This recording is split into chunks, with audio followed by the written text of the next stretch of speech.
All right, starting my radiator repair. I'm gonna stop on the electrical because I feel like the vehicle has cooled down enough to where I can change out this radiator. Got snap-on locking remote hose clamps.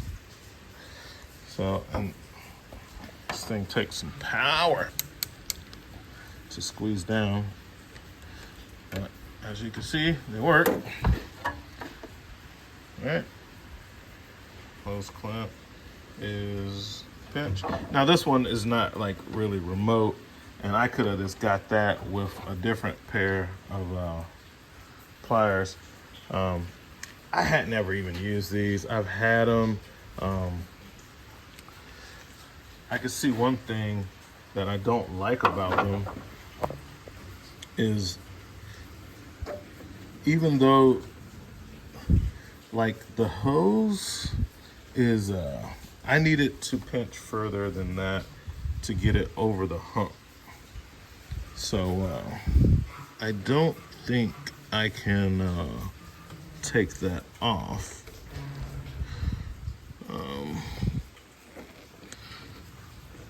Let's get radiator let's get something to stick under there to catch some of the fluid. It's about to fall out.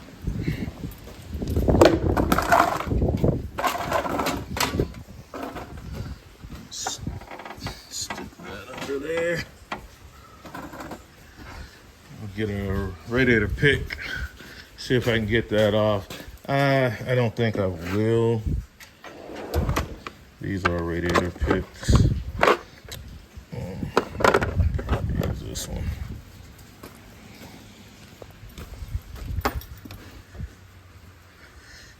Break the seal. I think I like these things. I'm not gonna fight that. There's a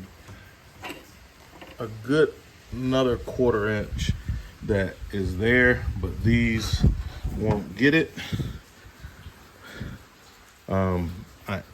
I can squeeze these all the way and it still isn't squeezing tight enough. Let me use 2 hands and I'll show you. Yeah, this is just not a good design for these big clamps because there's like 3 more teeth, but you can't engage them the way the pliers are. This is bad design, Snap-on, because I need it to go those other 3 teeth so it can be tight enough and it just won't click to the next tooth. So that's no good. So I'll be using probably my Mac tools or something else. I think I got some other ones. Hold on. All right, this is another pair of Snap-on hose clamp pliers. I believe it also is ratcheting. Okay, I had to move the cam on these. So it has that little hook piece that hooks under that part, and it does lock. See if we can get it to go to the next tooth.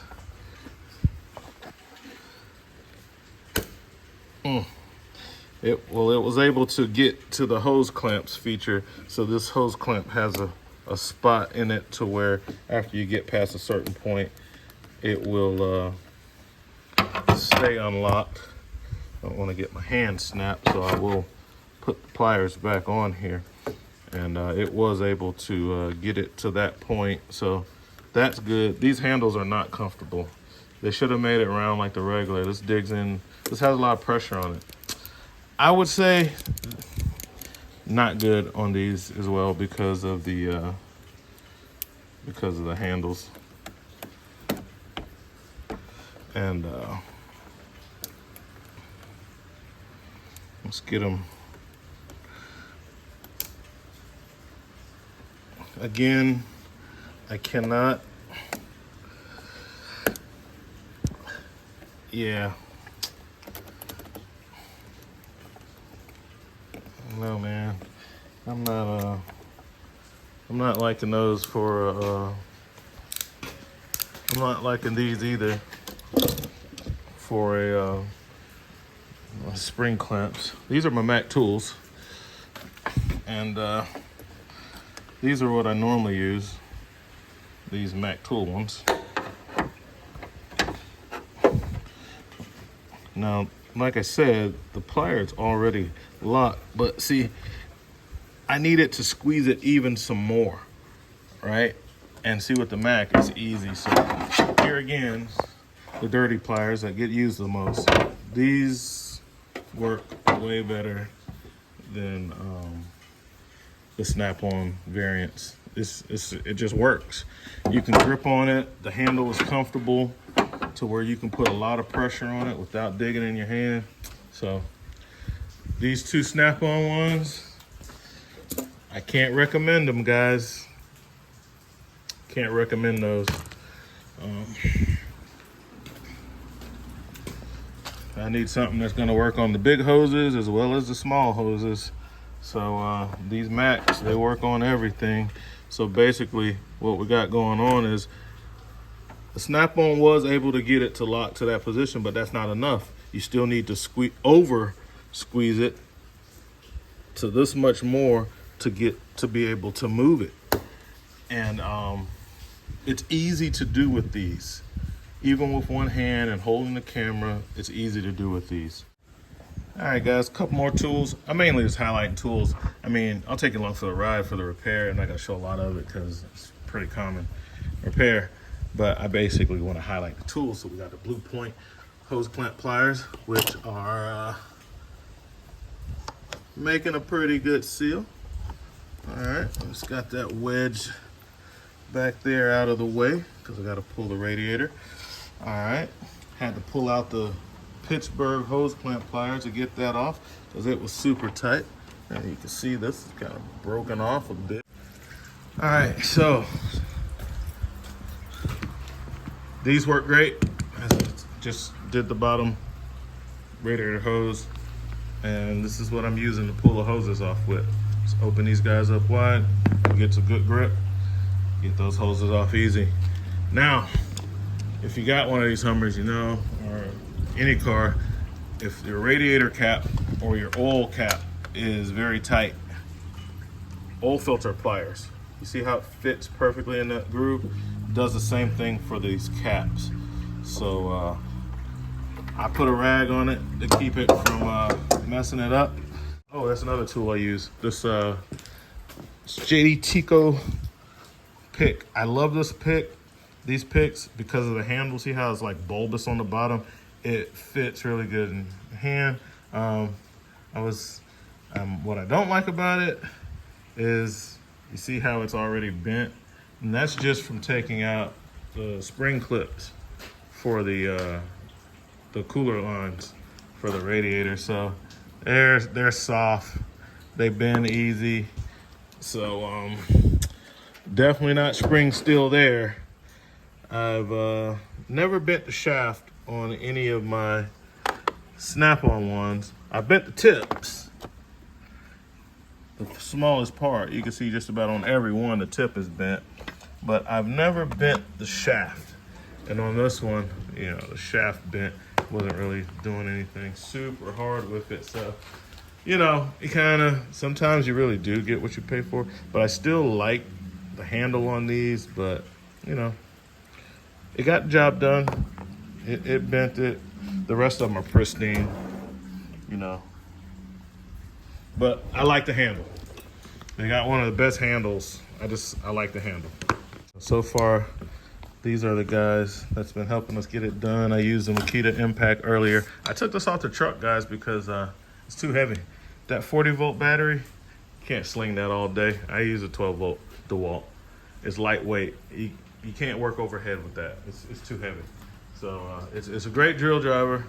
I mean impact driver, but has a great gearbox on it, smooth and everything, but it's useless to me when it's that heavy. All right, so my go-to, I first go to my mid-length Snap-ons, and then I I get, I'll just get a, I'll just use this. Actually, I'll just use this flex head. I'll just use this flex head right here. It'll be good. Just highlighting tools today, guys. Just highlighting tools. All right. Pulled out a set of the coconut grips when I get to the spots where I can't afford to drop the fastener. We got the Snap-on mid-length metric sockets out. We got the Mac shallows. So this is my trifecta when it comes to sockets. We use the Snap-on, the long, to get out the bracket. This was rusted in there, so it was tight. Couldn't get it with the short Snap-on F100, FL, F whatever. The flex head 102 ratchet, non-locking, just floppy flex head. But the flex head, I needed to get over the obstruction, so that worked out great. The locking flex head in that position, and the length made breaking this free a breeze. I also had to pull out, I used my Milwaukee power ratchet after I broke it free, to run it off. And we have that sitting right here. This is a Harbor Freight magnet tray. And now I am working on the condenser, just highlighting the tools, guys, not doing a repair video. 10 millimeter, that's a tight spot in there. That one was a really tight spot. I had to, and of course I'm using my Snap-on neck lights all the time. You can see that spot between the, it looks like the low pressure AC line holding that bracket for the condenser coil for the AC. That 10 mil there. Couldn't get a ratchet in the socket in there, so I pulled out the mountain wrenches, which they are working beautifully. And here again, I'm in a tight spot.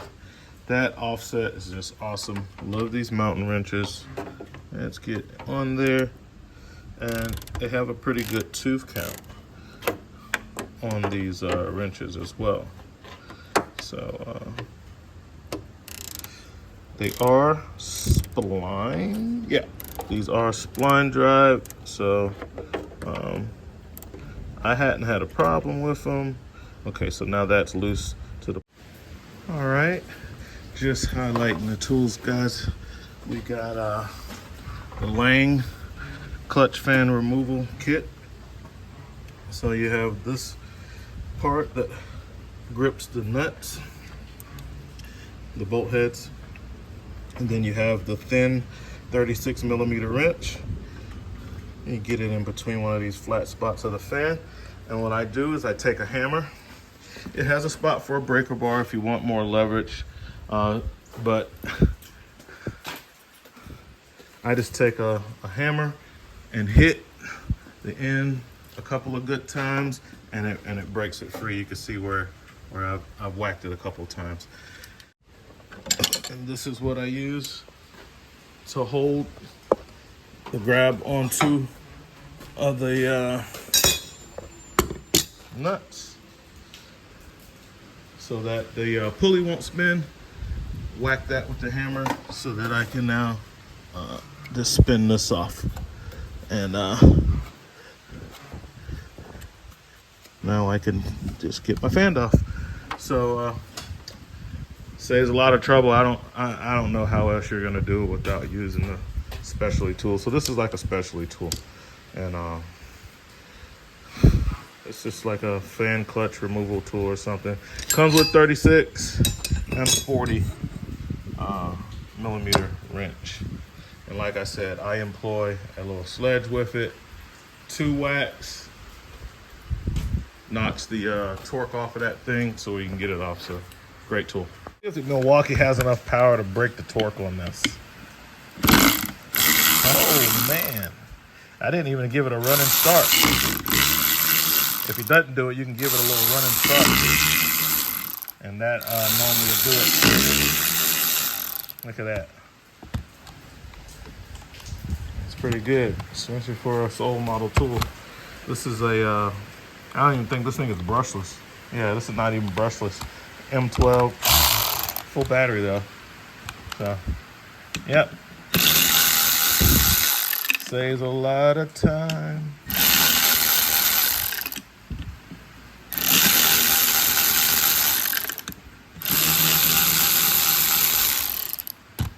Alright.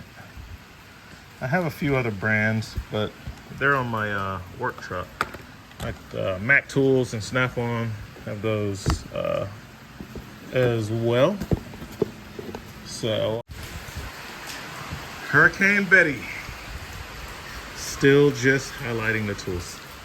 So, had to pull out some Torque Lock, my Milwaukee Fastback, my Snap-on 3/8 impact. Reassembled this. I also used this rubber mallet to knock this one out. It was just stuck on. Nice little Mac. This is a dead blow. This is a dead blow. So those are nice. Nice solid hit. AC Delco parts, AC Delco torque wrench. How about that? The Snap-on ones are great too. The price is not great. $2,300 for 3 torque wrenches. A little steep. I sold them. Might be worth it to somebody else, but not to me. But they're great. They're accurate. There's other guys with channels on torque wrenches, and that's all they do. So you can see that you don't have to pay $2,300 to get a good torque wrench. Just highlighting the tools today, guys. And the next one that we have up. And I need to clean it up a bit, but it's the Milwaukee 3/8 Anvil M12 fuel brushless. Model number, if I can clean it up a bit. There you go. Right angle impact wrench. This is too long to fit in there, so we're going to use we'll go to an impact socket. Get a 13mm Mac Tools. This is a made in the USA Mac Tool set of impact sockets, 3/8 drive. I don't have a problem using the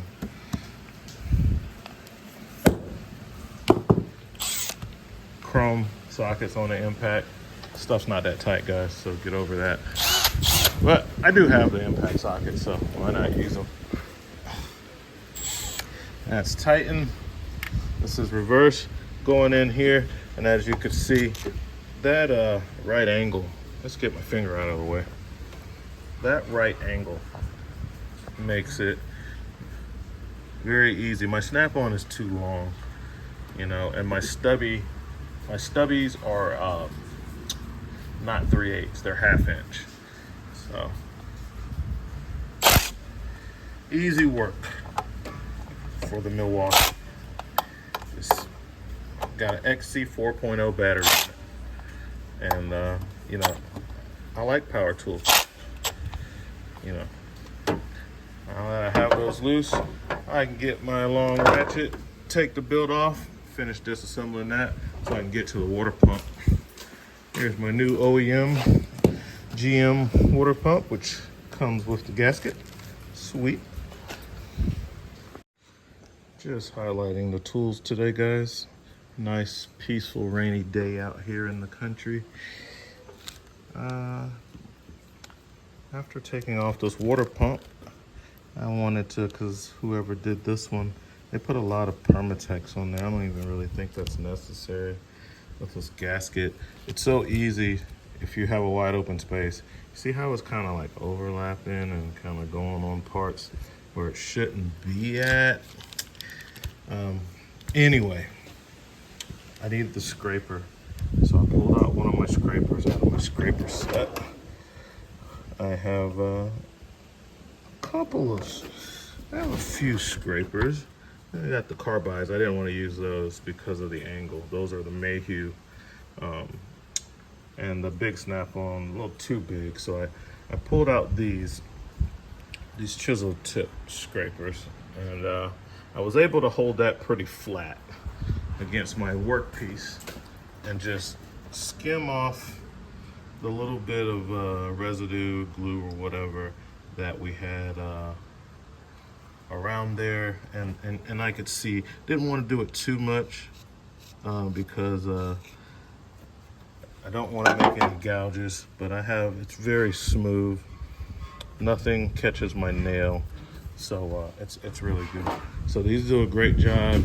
Didn't have to put much pressure on it. Super sharp. And I keep the tip covers on them, and that has done an excellent job for us today. Okay, so we got the scrapers. Maybe I'll start putting up some of this stuff, but at the end, maybe I'll do an overview of everything that we use. Everything that you see is stuff that we've used. All right, so just comparing my parts. I'm not gonna show much of this because it's not a auto repair. I'm just highlighting the tools that I'm using to do this repair. So I employed the coconut grip when I was taking out the water pump bolts. I didn't think it was gripping too well on this 10 millimeter. Let's grab one of the bolts and take a look. Didn't seem to be doing that good of a job. It kind of pulled off a little too easy in my estimation. But yeah, held it for a little bit, but normally does a better job than that. The bolts are worn. I could tell that someone has had this off before. All right, guys, just highlighting the tools here. So, nice, easy, relaxing day. I had to take out the tire well here. Where did I put it at? Right over there, guys. To get access to do the thermostat and the housing. So, the reason I'm telling you that is because I had to pull out these guys to work with the plastic clips. This was a perfect size extension. This long extension, I don't know what it is, 18 or 20, I don't know. It's a very long extension, and had to work with a hose clamp that was in a very bad spot. Those snap-on hose clamp pliers, I tried them again, the remote ones. Not good, man. They're just not good. I use these needle nose to get that clamp to unlock. I had an assortment of sockets out here I need to put up that I've been using. I had to use my coconut grips.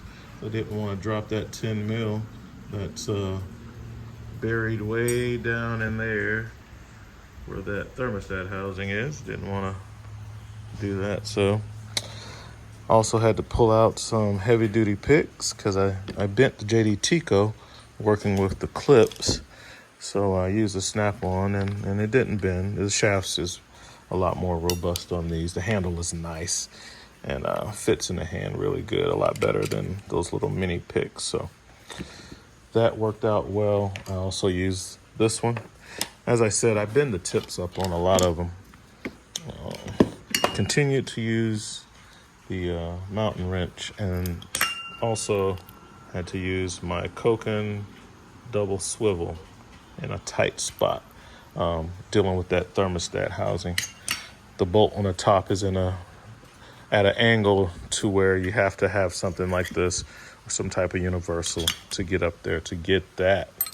All right, definitely had to use this again, this Lang set, fan clutch tool set, to get that back on. And then I pulled out some more impacts because I had to take the wheel off. So I had to pull out my 1/2 inch with the battery fully charged. Seemed to have to impact a few seconds before it got those off, which the torque spec on that, I think it's maybe 100, 120, I don't know. I think we already took a look at the right angled impact. I had to get the snap-on 1/4 inch long neck to get that top bolt of that thermostat housing out. and still been using them in Milwaukee as well. Had to pull out these guys to work with a problem that I ran into. These Snap-on LN47 ACFs. And I believe that's all the new tools that I had to pull out. So you can see what's on the table here, what I've been using to do a few jobs on the Hummer, not to mention the diagnostic tools, which are on the floor right now. The Power Probe ECT 3000, the Icon T8, the Autel IM508, the Ansel PB100, Harbor Freight multimeter, which is not out anymore. But yeah, so using these tools, I was able to put a new radiator in, change out the fan clutch, the water pump, and that lower thermostat housing, which sits behind the alternator. You can see where the hose is curling back there. So yeah, now I gotta run to the parts store to get some coolant. Again, are the tools that we use. Oh, somebody came over to see my dad and left his headlights on, so I had to pull out the Noco boost because he couldn't get his car started after that. And but oh yeah, I had to cut some zip ties, so I pulled out the Icon zip tie cutters. Oh yeah, also I keep finding stuff. The 1/4-inch Snap-on while I was working with the thermostat stuff, and an extension, a little wobble extension. Yeah, that looks like it, guys. Pull out the Daytona jack to get the Hummer in the air so I can get the wheel off, to easy access to some stuff I was working on. But yeah, I'm gonna run to the parts store. Refilling of the coolant system. Take the air out. I don't know if I'll use that today or not. This is my pressure tester.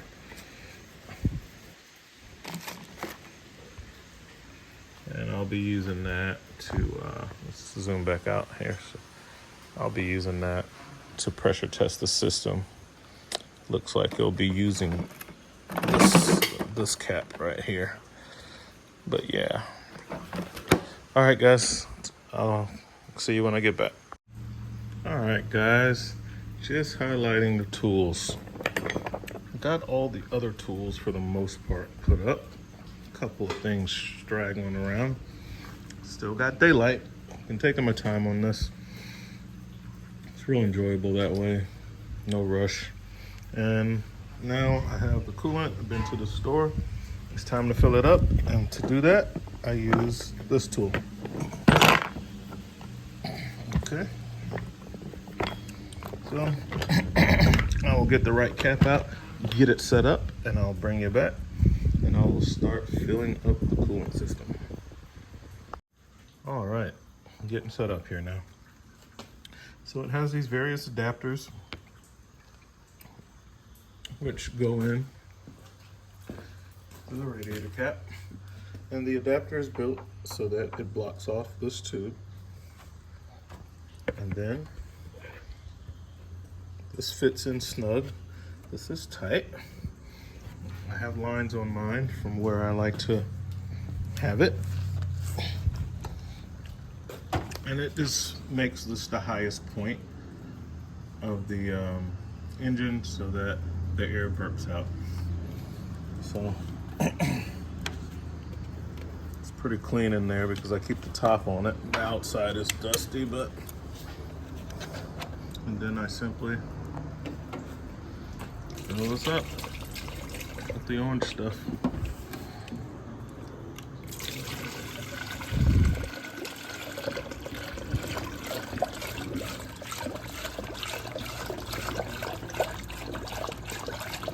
And then as I'm running the vehicle, I can see the stuff burping out, the air coming out. So I want the fluid to come in and the air to go out. I don't want to let it get too low because I don't want the air to go in. So I'll just add another one.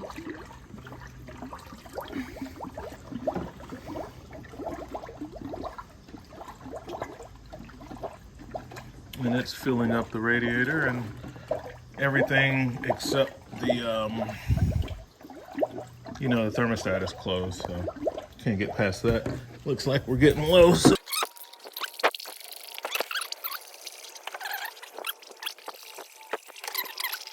third one. There we go.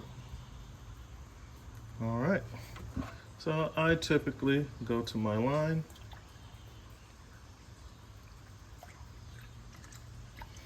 So I can tell if it is taking fluid or not.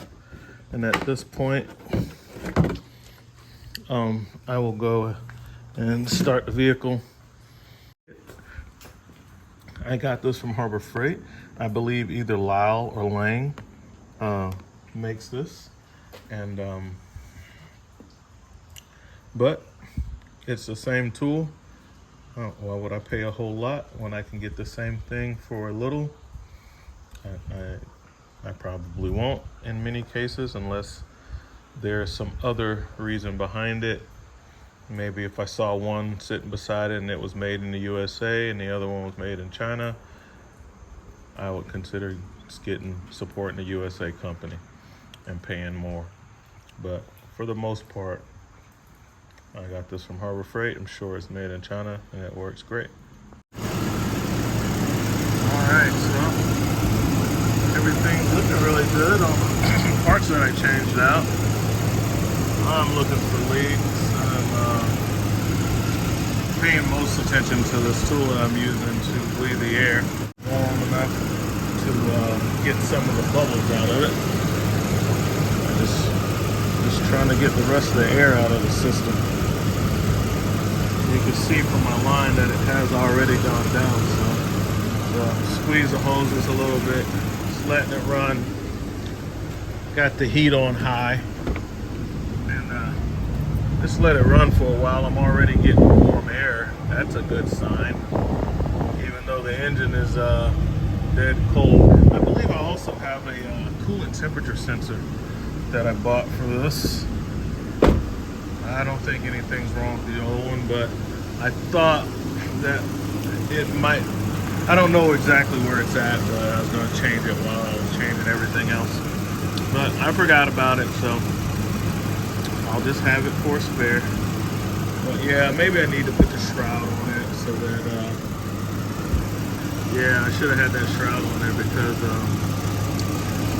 the shroud has to go on while that upper radiator goes, or that hose goes on. So that's totally going to be in the way of getting that shroud in. Yeah, I think I'll cut this short before it gets too warm and get that shroud on there. Wasn't thinking about that. I'll go ahead and turn this off. But pretty happy for that first start. It only ran for a couple minutes. And I'm going to, I spilled those few drops from when I was aggressively applying the coolant. So, I'll show you another feature of this tool. This is the stopper. So when you're all said and done, you still got a bunch of coolant in it, which I'm not, but I need to move it. You take this piece and it fits in the hole. And now I can lift this out.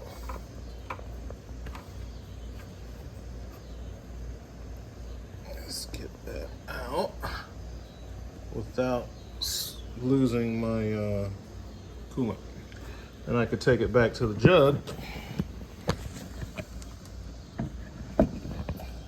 and just pull the guy out. And put my fluid right back in the jug. Well, it's getting kind of dark and we're still just highlighting the tools. I got that shroud on. It wasn't so bad. Did have to open up this line, but since it's getting kind of dark, I pulled out my under the hood light. Now this light, guys, I got on sale. I guess Stanley Black & Decker, when they made this for Craftsman, and then when the DeWalt one came out, it's pretty much exactly the same. I don't know any differences beside the color of the batteries. They like got rid of all of these and they marked them way down. So while it was on sale, I bought one, and that's what put me into the Craftsman battery world. And I got a couple 4 amp-hour batteries, and as you can see, it really lights up the work area. The button is on this side, and let's see if we can, so it has 2 settings. It starts off on bright, then it goes to dim. And if I clean it, it'll probably seem even brighter. It's been hanging up over there for a while. Hadn't had to use it in a while. All right. So now I'm gonna start over. And that, man, that fluid got warm quick. So now I'll start over with our nice little tool here. And this is the adapter for the Hummer. Makes a nice tight seal. There's that hole. When this sits down in there, it's covering up that hole so that that doesn't take place.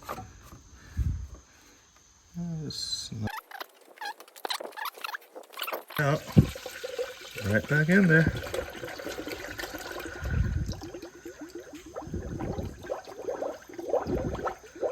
Taking a lot more this time because it you know, it lost some fluid, but nevertheless some of it burped out too. I want to fill it back up to my mark.